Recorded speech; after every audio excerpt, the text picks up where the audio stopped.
안녕하세요 여러분, 세상 돌아보기입니다. 예, 오늘은 23년 10월 14일이고 토요일입니다. 자, 오늘도 중동 전쟁, 이스라엘과 하마스 간의 전쟁에 대한 이야기를 좀 해보겠습니다. 오늘 다루고자 하는 내용은 어떻게 보면 제가 이제 쭉 다뤄왔던 내용이 연장선상인데 조금 더 확실해지는 부분이 하나 관찰이 되죠. 러시아의 입장이 가장 먼저 정확하게 나왔고, 그 다음 인도, 그 다음 중국, 약하지만 결국 나왔어요. 뭐냐?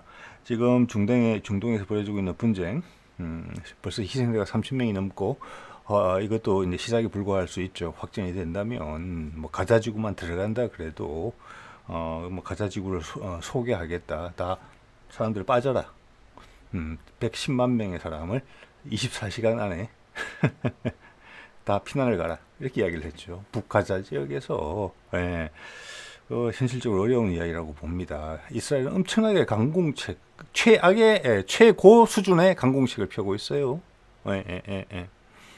자, 이런 상황을 종식시키기 위해서는 팔레스타인 독립이 해결책이다. 그 답안이다. 이스라엘이 원하는 것과는 좀 반대로 가고 있어요. 자, 이것이 이스라엘 선택한 길과 또 저는 뭐 팔레스타인 독립으로 가는 것은 세상의 흐름이라고 봅니다. 지금 좋은 타이밍이죠. 예, 예. 강대강 대치로 갈 수밖에 없고, 예전에는 10년 전만 해도 미국밖에 없었지만 이 지역에, 그리고 세계의 뚜렷한 초인류 국가, 초강대 국가로서 모든 것을 관장할 수 있었지만 그는 힘이 빠졌기 때문에 하마스가 이런 작전을 펼칠 수도 있는 거고, 이스라엘은 결국 전쟁을 더 세게 휘몰아칠 수밖에 없었던 거고. 왜냐? 아랍에서 미국 힘이 빠져나갔기 때문에 이스라엘의 분쟁도 기본적으로 거기서 나온 거거든요. 그걸 다 잡기 위해서 독재라는 방법을 택했던 거죠. 예, 예. 그렇지만 지금은 미국이 약해진 반면 저쪽에서는, 반대쪽에서는 새로 규합하고 올라오는 세력이 있다. 그게 이번에는 우크라이나전과는 다르게, 우크라이나전은 대단히 정치적인 전쟁이지만 이거는 정말 전쟁이다. 예, 여론전은 그냥 모든 것이 거의 까발려진 상태에서 하는 여론전이다. 예, 이스라엘이 불리하다. 심지어 미국도 확전을 원치 않는다. 네타냐후 개인의 힘으로 이걸 다 끌고 가고 있다. 그렇지 않으면 그가 죽으니까.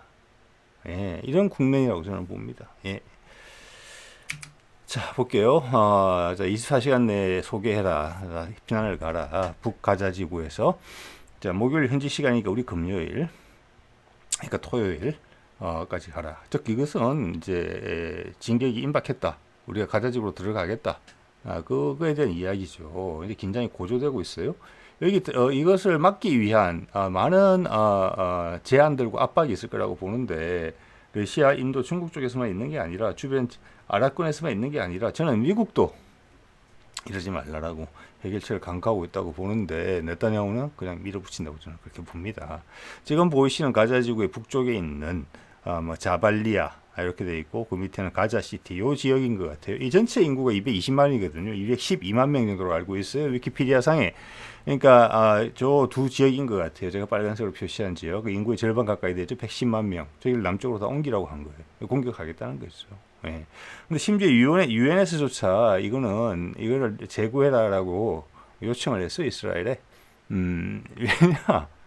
노인도 있고 애도 있고 뭐 여러 가지가 다 있는데, 비즈니스도 있고, 그걸 다 정리하고 팽개친 다음에 110만 명이라는 인구가 어디로 가라는 이야기는 남쪽으로 갈 수밖에 없는데, 예, 이건 제가 생각해도 비현실적이라고, 비현실적인 요구라고 보고, 이것은 네타냐후가 그런 강공 드라이브의 일환이다. 전 세계 긴장을 고조시키는 거죠.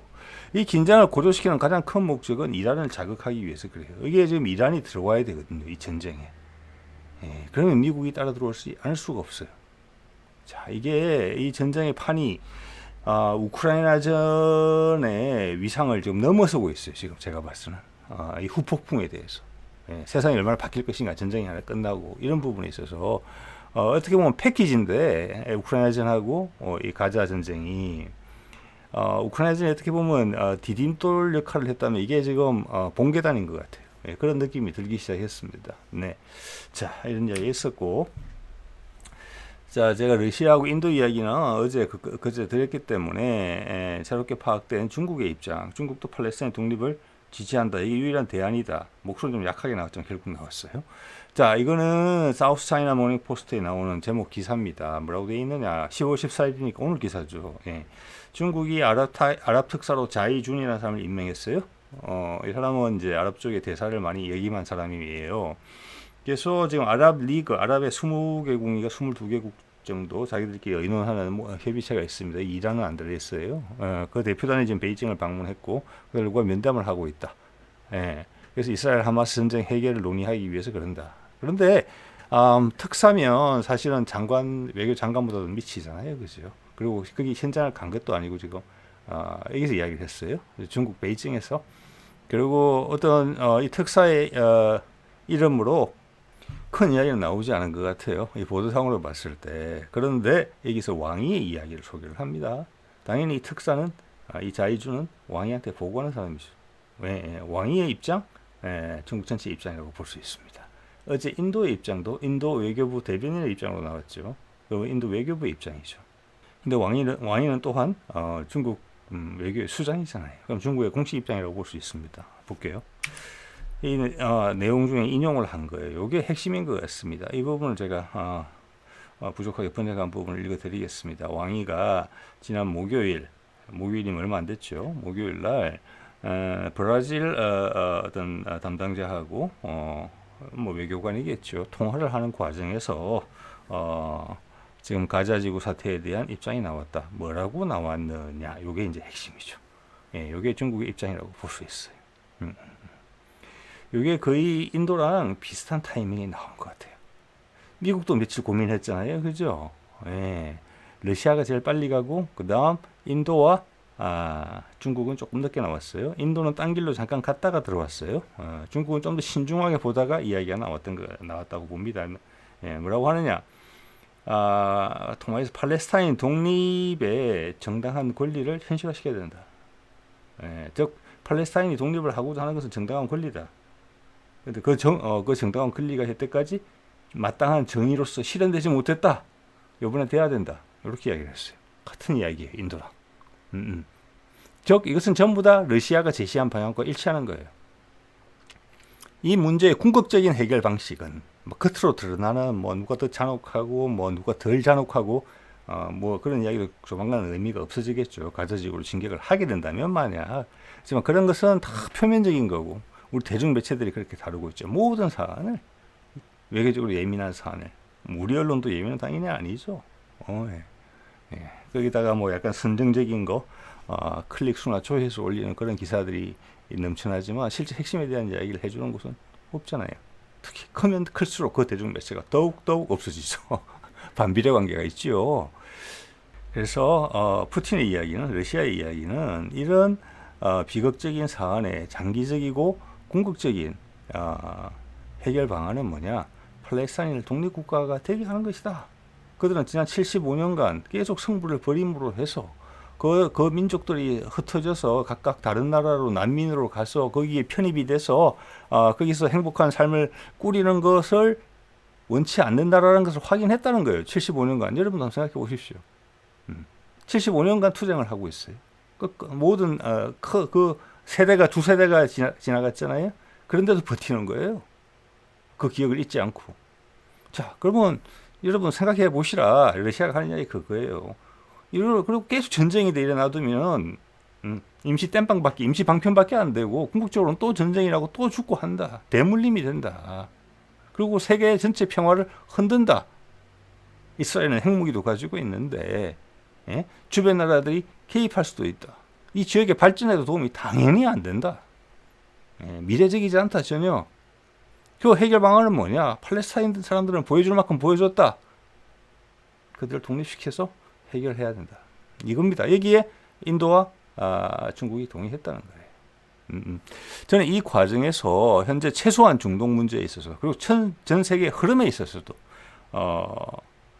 러시아의 아이디어가 주도하고 있다. 이런 것을 간접적으로 한 번 더 확인하게 됩니다. 이런 케이스를 통해서. 입장이 나오는 강도와 순서를 보면 그리고 누가 얼마나 깊게 생각했느냐 그것까지 보면은 어제도 보여드렸잖아요. 지금 스푸트니크 같은 러시아 언론에는 팔레스타인을 어떻게 독립시킬 것인가? 가자지구와 웨스트뱅크를 두 나라로 독립시켜야 되나? 아니면 묶어서 하나로 독립을 시켜야 되나? 이런 이야기까지 나오고 있는 마당이에요. 즉 중국이 얘기해서는 죄송합니다. 러시아가 얘기해서는 이 사안에 있어서만큼은 그리고 전반적으로 전 세계 외교 리더십이라는 부분에서 러시아가 선도하고 있다. 오히려 미국보다 앞서간다. 미국은 지금 답이 없어요. 제 생각에는 뒤로 이스라엘을 말리고 있다고 저는 봅니다. 현 상황에서. 근데 이스라엘 요구하는 걸 들어줄 수가 없을 거예요. 아마. 자, 그 말은 결국 러시아가 해결한다. 그럼 러시아 밑으로 얼마나 많은 세력들이 모이는가. 그래서 합리적인 대응 체계가 구축되기 전에 네타냐후는 이를 크게 벌려야 된다. 이런 게 네타냐후의 판단일 거라고 봅니다. 자, 이것은 어제 소개드렸던 인도가 이제 힌두교 국가로서 이슬람과 척을 지고 있는 힌두교 국가로서 하마스를 강력하게 비난하는 입장에서 돌변하는 거죠. 팔레스타인 독립국가가 되어서 이스라엘과 평화롭게 지내야 한다는 것이 인도의 한결같은 주장이었다. 이렇게 되는 겁니다.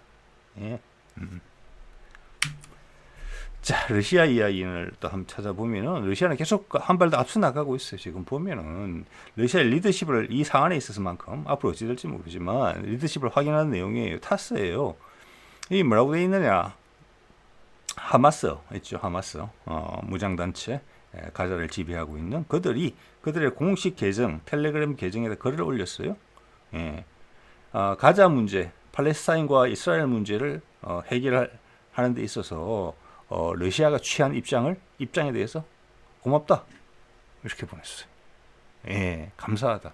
즉 그들이 러시아가 제안하는 대안이 해결 방법이 지극히 타당하다. 자기들 입장에서도 맞다. 이스라엘 입장에서는 절대 안 맞죠.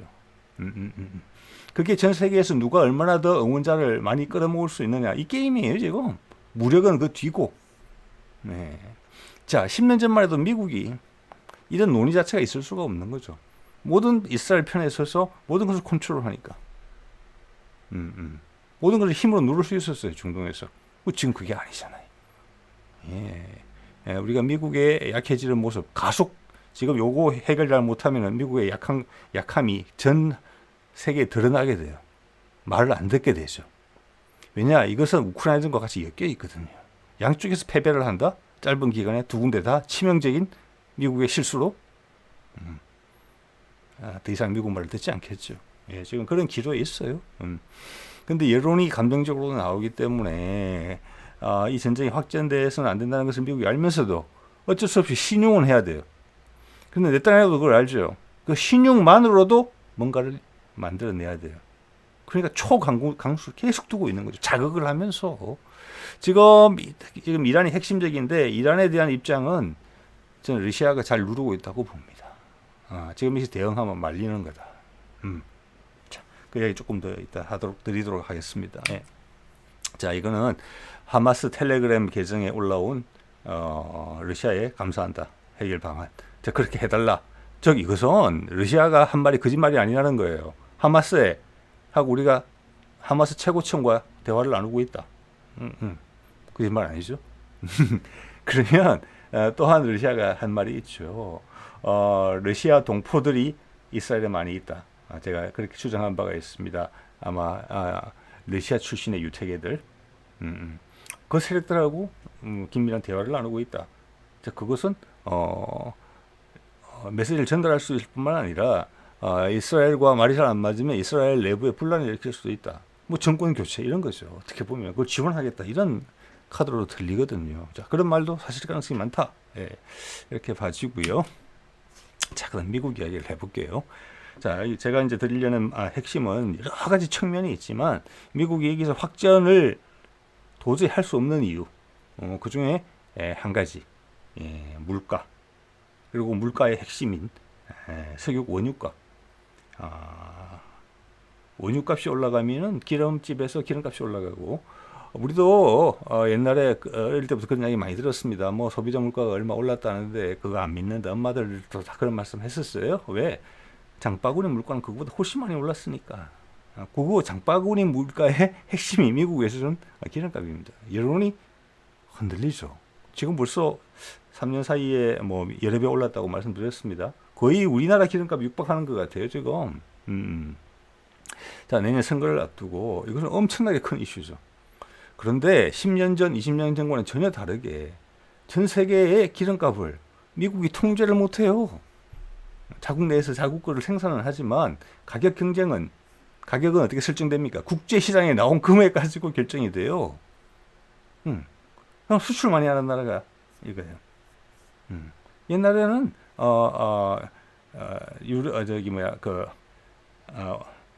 중동을 미국이 장악하고 있었기 때문에 사우디나 뭐 쿠웨이트, 이라크 이런 나라들은 그냥 다 말을 들었단 말이에요. 자, 그게 덩치가 크니까 그걸로서 다른 반대하는 세력들은 누를 수 있었어요. 석유 가격이라는 면에서. 근데 지금 그게 역전됐잖아요. 자, 이거 한번 볼게요. 제가 지난번에 한번 소개를 드렸던 자료인데 미국이 지금 가격 인상을 막기 위해서 그들이 갖고 있는 전략 비축유, 우리도 전략 비축유 있죠. 뭐 며칠 분까지 가지고 있는지 확인 안 해봤지만 거대한 시설들이 우리가 안 보이는 곳에 있습니다. 가까운 곳이 여기도 하나 있죠. 저기 어디죠? 그 분당, 예, 여기 지하에 큰 탱크가 있어요. 그리고 뭐 거제도 남해 이런 데도 있지요. 거기는 땅에 굴을 파가지고 거기다가 석유를 채워넣는 거예요. 뭐 탱크를 만들어서 하는 게 아니라 동굴에다가 석유를 채워넣는 거거든요. 근데 미국은 이제 셰일 때문에, 셰일 오일 때문에 이런 비중이 좀 떨어져서 이것도 판매할 수 있게 법으로 허가가 됐어요. 그렇지만 23년 8월 23일 기준으로 이게 한 달에 한 번씩 재고량을 공개하는 것 같아요. 46일분이 남았었고 그때 이게 급속히 많이 감소된 부분이라는 것을 느끼실 수 있을 겁니다. 그래프가 급격하게 줄어들었잖아요. 이건 뭐냐? 이때부터 러시아가 감산을 했잖아요. 사우디하고 손을 잡고 석유 가격을 그들이 통제하고 있는 거예요. 지금 그들이 가자지구 전쟁에서 하마스의 편에 있는 거죠. 즉 미국이 여기서 적극적으로 이스라엘을 돕게 되면은 이게 더 큰 타격을 입게 된다. 그리고 기본적으로 이란이 전쟁에 개입하게 되면은 세계 석유 시장이 흔들리는 건 당연하다. 예. 자, 그거는 미국한테 치명타다. 물가가 올라간다. 그 물가 올라가는 것을 막기 위해서 엄청나게 무리수를 두면서 금리를 계속 올리고 있잖아요. 목숨 걸고 하는 거예요. 미국 입장에서는 누구도 그 설명을 안 해주지만 왜? 이 고비를 놓치면은 미국 채권이 팔리지가 않는다. 해외에서. 그러면 그거를 연방준비위원회가 다 흡수해서 돈으로 찍어내야 된다. 그러면 하이퍼 인플레이션이 생긴다. 그럼 미국은 가는 것이다. 그걸 막기 위해서 그러는 거예요. 그거 코앞에 있다. 그 중에 경제가 심리적인 부분이 크죠. 그 중에 핵심이 기름값이다. 그걸 막기 위해서 그들이 전략 비축유, 위기 상황에 쓰기 위해서 가지고 있던 그 기름을 꺼내서 팔았다. 시장을 안정화시키기 위해서. 예. 자, 우리도 그렇게 하죠. 예를 들어서 우리 원화값이 많이 떨어진다. 예? 그러면 어느 순간 넘어가기 힘들어지잖아요. 그럼 우리가 가지고 있는 주로 미국 채권이나 기타 외국 자산을 팔아서 시장에서 원화를 거둬들이죠. 예. 그렇게 해서 맞추고 하는 그런 것들은 뭐 여러 경제 주체에서 하는 일입니다만 국가 차원에서 이기는 기름으로 그러고 있다. 자, 한 달이 지났고 추가 데이터가 나왔어요. 여기 보니까 지난 한 달 사이, 아까는 8월 23일, 9월 22일, 아마 휴일이 껴서 9월 22일인 것 같은데, 한 달 만에 17분으로 줄었어요. 한 달 만에 31분이 없어졌어요. 예. 이것은 미국에서는, 미국의 이 이제 전략 비축유를 제작할 때 그 기준이 있을 거잖아요.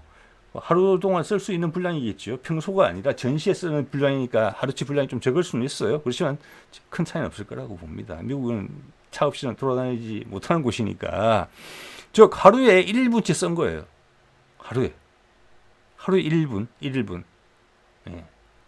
시장에 물량을 2배로 투입했다 이렇게 볼 수도 있어요. 기존에 거래되는 거에다가 정부에서 보유하고 있던 비축유 1일분을 더 붙였으니까 하루에 2일분을 시장에 밀어 넣어서 가격을 유지시키려고 하는 거예요. 그래도 그 값이 오르죠, 지금.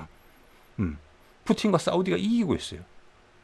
그 둘의 협의체는 더 강고해져요. 미국이 아무리 회방을 놔도 떨어지지가 않아요. 왜? 사우디가 돈 더 잘 벌고 좋으니까.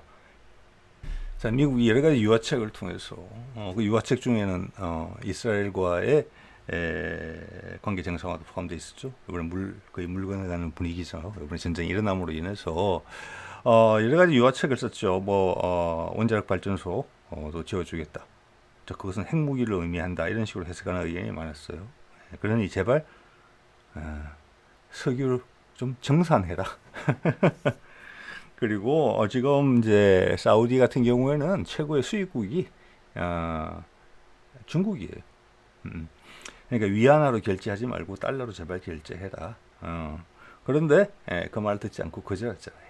바이든이 직접 찾아가서 이야기했음에도 불구하고 사우디 입장은 이래요.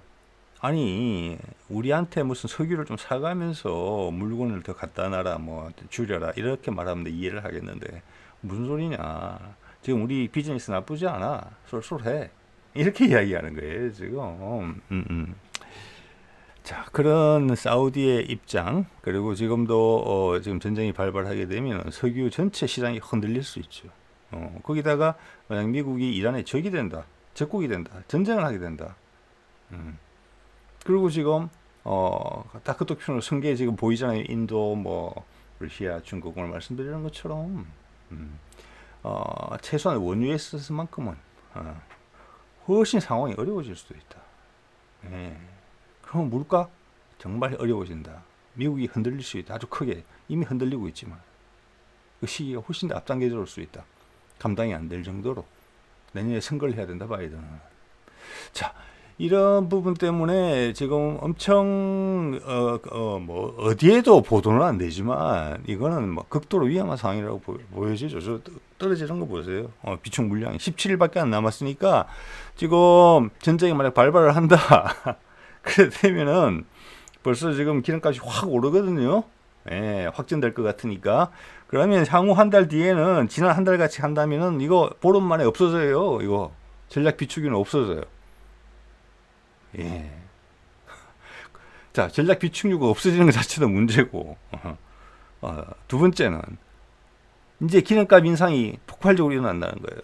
그간 같은 물량의 비축유를 투입해서 가격을 그나마 적게 올렸는데 그것까지 없어지면은 산술적으로도 2배 이상 속도가 가팔라질 것이다.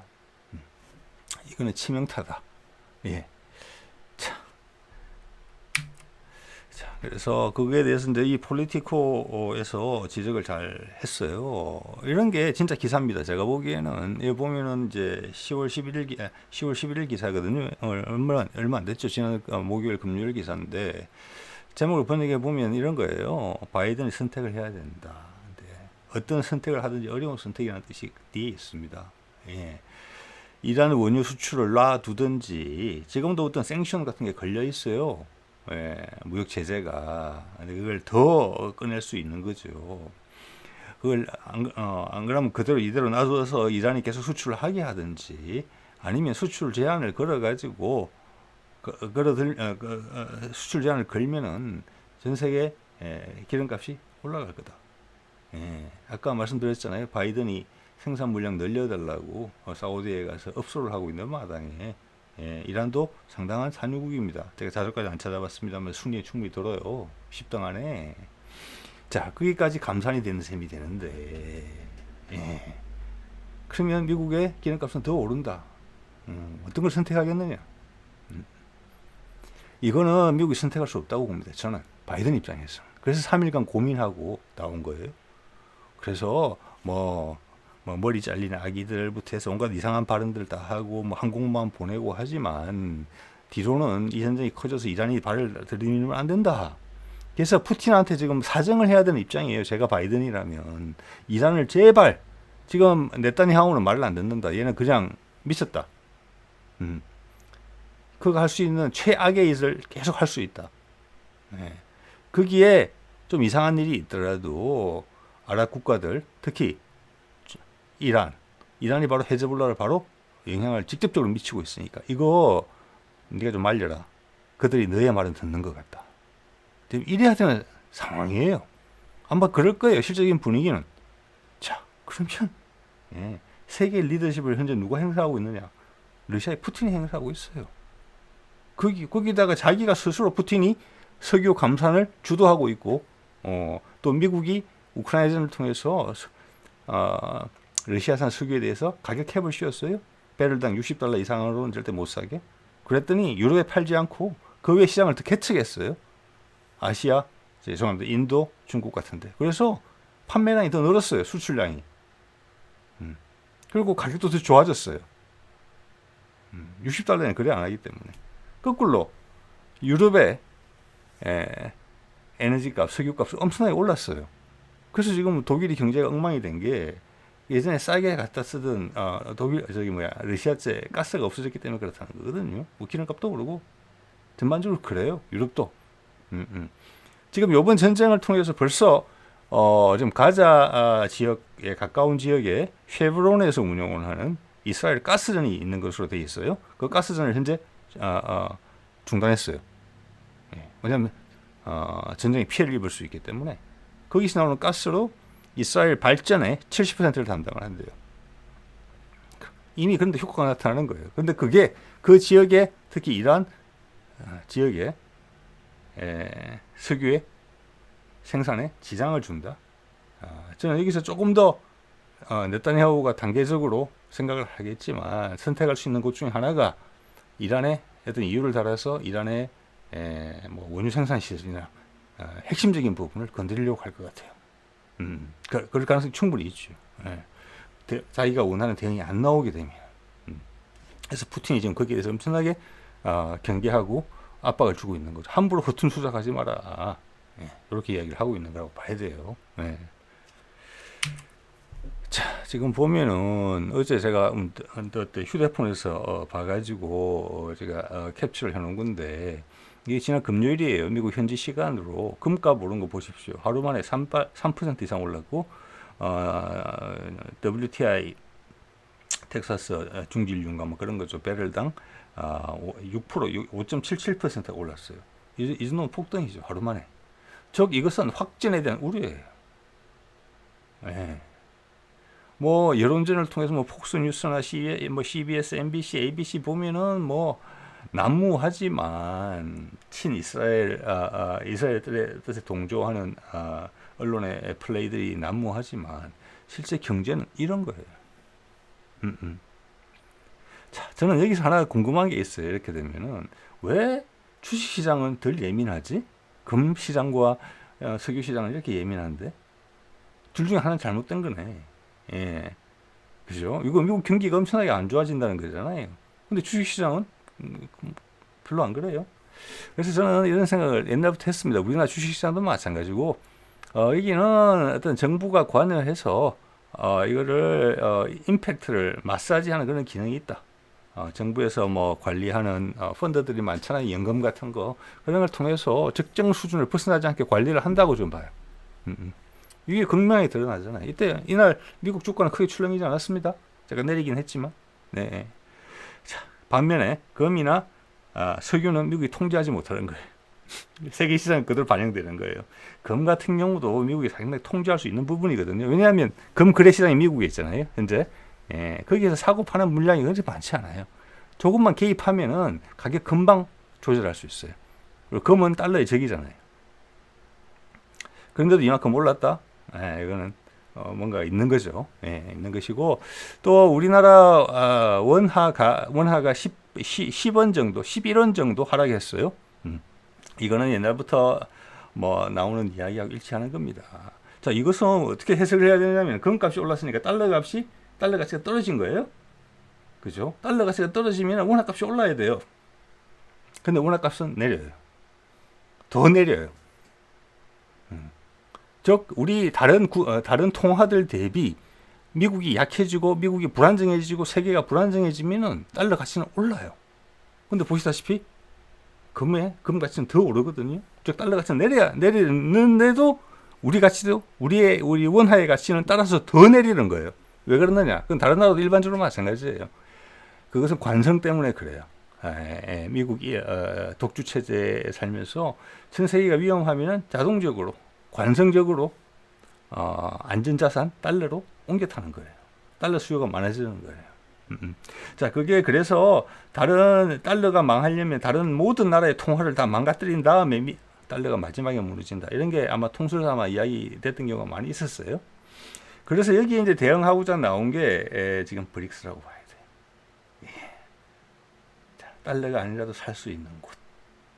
지금 벌써 이루어지고 있잖아요. 곡물이나 석유 같은 거는 거기서 유통시키면서 러시아가 나는 괜찮아. 뭐 사우디도 내 뜻에 반하는데 뭐 굳이 석유 때문에 당신 말 안 들어도 될 것 같아 이제는. 이러면서 그쪽에 생태계를 만들어가고 있는 거예요. 꼭 달러도 마찬가지가 될 거예요. 근데 아직까지는 반응을 하죠 그렇게. 자 그런 생각이 좀 났고요. 자 여기서 봤을 때 이런 이유 때문에 바이든은 확전을 정말 반대한다. 지금 전쟁이 더 번진다. 이것은 네타냐후의 선택이다. 그리고 네타냐후는 그렇게 할 수밖에 없다. 지금 어차피 강을 건넜어요. 네타냐후는. 거기서 지금 오히려 항공모함을 보내놓고 미국은 불안한 거죠. 거기서 이란하고 이스라엘이 붙는다. 내부의 여론이 돈다. 그리고 미국의 외교를 장악하고 있는 소위 말하는 네오콘들이 여기에 불을 지른다. 우리의 힘은 녹슬지 않았다. 미국은 강하다. 위대한 미국의 힘을 보여주면 된다. 과거로 돌아갈 수 있다. 아직 미국만한 나라가 없다. 이러면서 들이치해서 그때는 이제 그 자체 동력으로 굴러가는 거예요. 바이든이 무슨 생각을 하든지 간에. 그런 위기에 지금 처해 있는 거죠. 제가 그래서 왜 그런 생각을 더 확실하게 하게 되느냐면 지금 이 기사 보세요. 로이터 기사인데 이 제목을 보면은 사실 확인해라. 사실 확인인데 얼마 전에 시리아에 있는 뭐 다마스커스 공항하고 우리말로 하면 서울에 있는 공항, 인천공항하고 뭐 저기 김포공항을 폭격을 해서 못 쓰게 했다는 거예요. 레바논, 시리아에 있는 그런 공항을 누가? 이스라엘이. 그러면서 동영상이 돌았는데 그걸 봤더니 그 동영상이 아니다. 그걸 로이터가 이야기하고 있는 거예요. 이 지면을 아까운 지면을 할애해서 뭐라고 했느냐? 그거는 남 레바논에 있는 레바논 공항이다. 근데 다마스커스하고 다른 곳의 공항이 공격을 받았다는 것은 시리아 정부가 이야기를 한 부분이에요. 즉 이것은 뭐냐? 이스라엘군이 레바논 남부 헤즈볼라의 본거지에 있는 공항도 공격을 해서 공항을 못 쓰게 만들었고 물론 고치겠지만 시리아에 있는 주요 공항 두 군데도 파괴를 했다는 거예요. 그런데 이거를 크게 다루지 않아요. 놀랍죠? 이런 기사를 낸다고요. 왜? 선제 공격을 한 거거든요. 도발이거든요. 예. 시리아하고 레바논을 건드렸어요? 예. 다 한편이거든요. 이란하고. 그리고 시리아에는 미군 기지도 20여 개 있다고 말씀드렸잖아요. 불을 지르는 거예요. 좀 휘발유를 뿌리면서. 헤즈볼라 자제하고 있는 거예요. 이란도. 크게 강성인 언급이 지금 잡히지 않거든요. 제 레이더에는. 뭐 제가 뭐 꼼꼼히 안 찾아봐서 그럴 수는 있습니다만은 이것은 네타냐후가 준동하고 있는 것을 참는 거예요. 예. 그리고 그런 면면을 지금 하루나 이틀 늦게 인도와 중국이 간파했다. 흐름을 어떻게 되고 있는 건지. 예. 그래서 이 기사가 묻힌다는 게 참 의미가 크다. 예. 네타냐후는 확전을 하려고 해요. 확전을. 하루 만에 110만 명의 사람 보고 피난 가라 하고 우리 110만 명이면 모르겠습니다. 한 대구나 뭐 대전 정도 될까 모르겠네요. 대전시 인구 110만 하루 만에 다 집어치우고 피난 가라는 거잖아요. 예. 짐 싸들고 불가능하죠. 그리고 아직 전쟁에 개입하지도 않는 레바논하고 시리아에 있는 공항을 폭격을 했어요. 예, 이게 뭘 의미하느냐. 그래서 제가 그 말씀 드린 겁니다. 네타냐후는 바이든의 말도 듣고 있지 않다. 이 전쟁은 임팩트가 우크라이나전을 훨씬 뛰어넘는다. 예, 우크라이나전을 그냥 깔아먹고 들어가고 있다. 예. 이런 전개는 미국한테 치명적이다. 그리고 이것이 판이 어떻게 될지는 모르겠다. 예, 이건 예측하기 어려운 부분이 많다. 말씀드린 것처럼 우크라이나전은 전선을 지키면서 서로의 소모전을 하면서 정치적인 전쟁이에요. 근데 이건 아니에요. 아주 옛날 같은 전쟁이에요. 진짜 전쟁이거든요. 예. 자, 오늘 이 정도 말씀을 드리면 될 것 같습니다. 네.